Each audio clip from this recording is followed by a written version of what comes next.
ng bayan, maasahan anumang panahon. Magandang araw po sa ating lahat. Narito ang update sa lagay ng panahon ngayong araw ng Lunes, June 17, 2024. Patuloy na makakaapekto ang southwest monsoon sa western parts ng bansa, particular sa western sections ng southern Luzon at Visayas ngayong araw.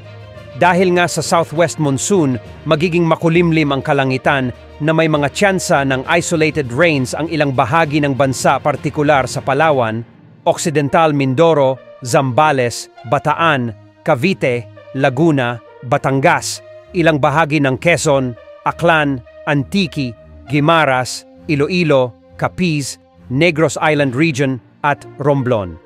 Ang mga nasabing lugar ay posibleng makaranas ng moderate to at rhymes heavy rains, kaya maging handa sa banta ng pagbaha at landslides.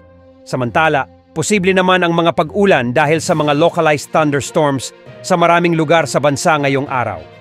Sa Luzon, asahan ang maaraw na kalangitan sa umaga hanggang tanghali, ngunit posible na ang mga pag-ulan sa hapon at gabi sa Ilocos Region, ilang bahagi ng Central Luzon, ilang bahagi ng Cagayan Valley, at ilang bahagi pa ng Cordillera Administrative Region. May mga inaasahan ding localized thunderstorms sa may Metro Manila, natitirang bahagi ng Calabarzon, ilang bahagi ng Bicol Region, at natitirang bahagi ng Mimaropa.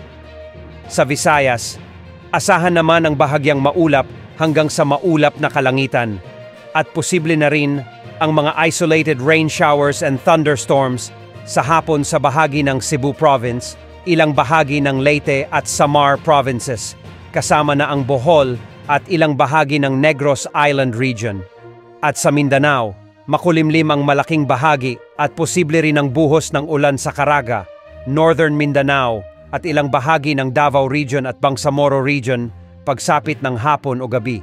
Samantala, ayon naman sa mga ginagamit nating weather models, posibleng may mabuong low pressure area o bagyo na posibleng makaapekto sa bansa bago matapos ang buwan ng Hunyo dahil aktibo sa ngayon ang karagatang Pasipiko at dahil sa magandang temperatura nito.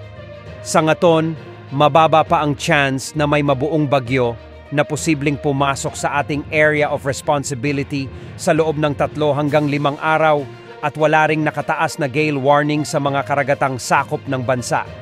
Yan ang update sa lagay ng panahon. Ito po ang weather update ng bayan, maaasahan anumang panahon.